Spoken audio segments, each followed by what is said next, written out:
saudaraku yang terkasih dalam Tuhan kita Yesus Kristus.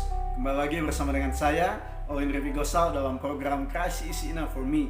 Saudara, malam ini kita mau mencoba untuk menggapi pernyataan dari khotbah Pak Stephen Tong, bahkan juga dari Pak Gilbert.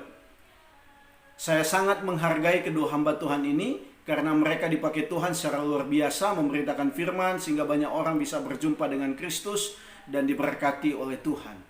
Karena itu saudaraku, kita lihat dulu video dari Pak Stephen Tong.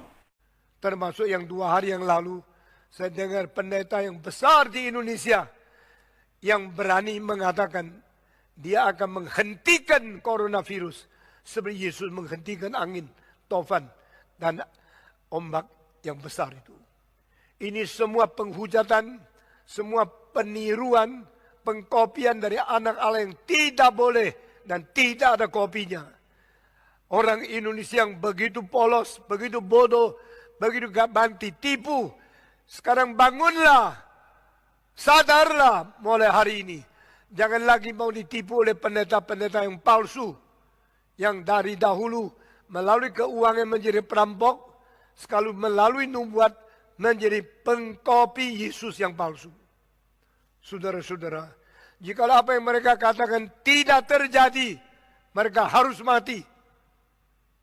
Sekarang saya tanya, pendeta-pendeta yang berani mengkopi, memalsukan Yesus, maukah berani kerjakan 2 hal? Pertama, bikin kebaktian kesembuhan secara besar, pakai Istora atau pakai Gelora Bung Karno, bilang semua yang sakit virus corona datang sini, saya dalam nama Yesus menyembuhkan engkau. Kenapa engkau tak berani kerjakan itu? Hei, pendeta-pendeta di seluruh Indonesia, dengar kalimat pendeta Stephen Tong ini. Kalau engkau mempunyai kuasa Tuhan, kerjakan itu. Bikin kebaktian kesembuhan ilahi, suruh semua yang beriman datang. Yang coronavirus telah menjalar di dalam tubuh mereka, sembuhkan mereka. Saya akan melihat apakah kuasa Tuhan ada pada kamu. Pergi ke Amerika, hentikan 1 hari 100.000 orang mati. Karena engkau hamba Tuhan. Engkau sudah omong kosong berpuluh-puluh tahun. Karena engkau mengetahui yang sakit akibatnya cuma 2. Sembuh atau mati. Kalau engkau sembuh, kalau ada orang sembuh, bukan karena engkau sembuhkan. Karena memang penyakitnya bisa sembuh, maka engkau langsung mendapat anggota yang banyak. Ini cara perkembangan yang disebut penginjilan. Ini bukan penginjilan. Karena tidak memberitakan Kristus yang mati. Tidak memberitakan Yesus menanggung dosa. Tidak memberitakan Yesus mengganti kita. Dipaku di atas kayu salib. Ini bukan penginjilan. Kalau engkau berani lakukan ini, sekarang hari ini lakukan. Kedua, engkau tidak berani melakukan setelah pakai nama Tuhan. Katakan sesuatu tidak jadi. Engkau mengatakan sekarang, rajamlah saya dengan batu, biar saya mati. Saudaraku yang kekasih, kalau kita lihat dalam khotbahnya Pak Stephen Tong ini, dia benar-benar mau memberikan warning kepada semua hamba Tuhan di Indonesia supaya tidak asal-asalan untuk mengajar. Supaya tidak langsung berkata bahwa saya bisa menghentikan COVID-19. Supaya tidak langsung berkata bahwa seperti Tuhan Yesus bisa menghentikan badai.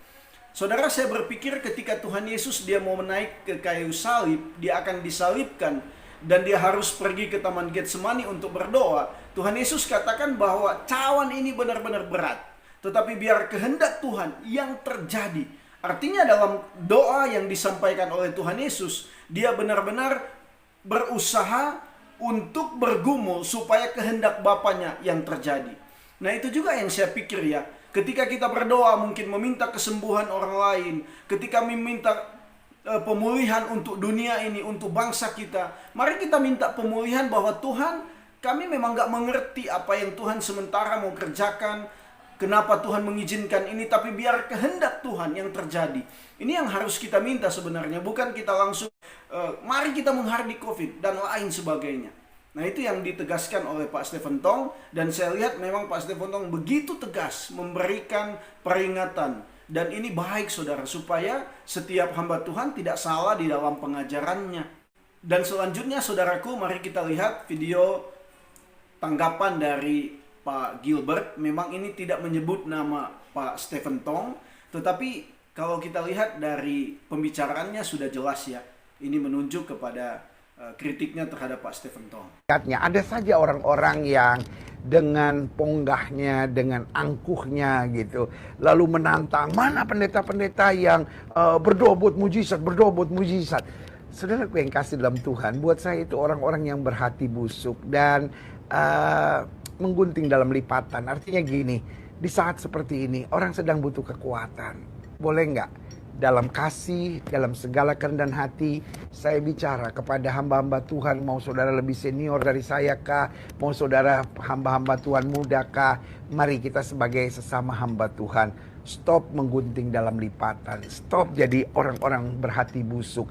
Di saat-saat seperti ini, orang sedang membutuhkan doa, orang sedang membutuhkan kekuatan, orang sedang membutuhkan damai. Stoplah keliaran hatimu untuk mengkritik, menyerang. Engkau terlalu ponggah, engkau terlalu merasa diri yang paling hebat, paling benar. Selalu saya bilang, orang kalau di hatinya ada hati Tuhan, orang kalau di hatinya ada kasih, di saat-saat seperti ini kita saling mengasihi. Udahlah, yang lain-lain kita tinggalin dulu lah, kesombongan kita, pengetahuan teologi kita yang hebat-hebat, udah kita tinggalin dulu deh. Sekarang kita saling memperhatikan dulu, kita saling mengasihi dulu. Saudaraku yang kasih dalam, mulutmu kotor, hatimu tidak bersih.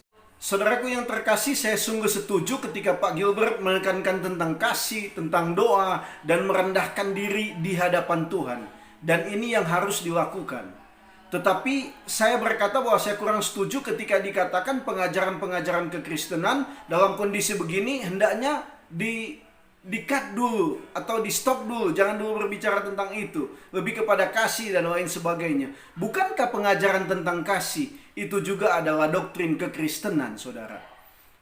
Dan saya sangat-sangat kurang setuju ketika dikatakan bahwa orang, khususnya Pak Tong, dikatakan orang yang berhati busuk, memiliki mulut yang kotor, dikatakan dia sombong, bahkan berusaha menggunting dalam lipatan. Ini bagi saya benar-benar.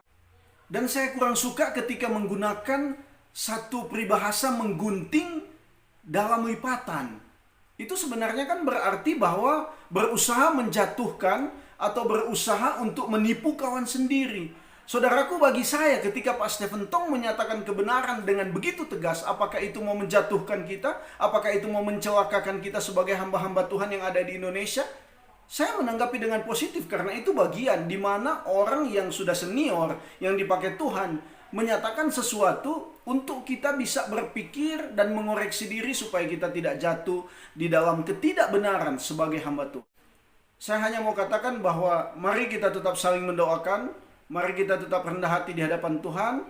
Mari kita tetap sungguh-sungguh memberitakan Kristus dalam kondisi yang sulit, saling menguatkan, dan lain sebagainya. Bahkan juga saudaraku, jangan kita percaya kepada pengajaran-pengajaran yang tidak benar. Kalau nggak ada di Alkitab, jangan kita percayai. Saudara, saya menyampaikan ini bukan karena saya benci kepada Pak Gilbert atau kepada Pak Tong. Tidak, saya sangat menghargai mereka.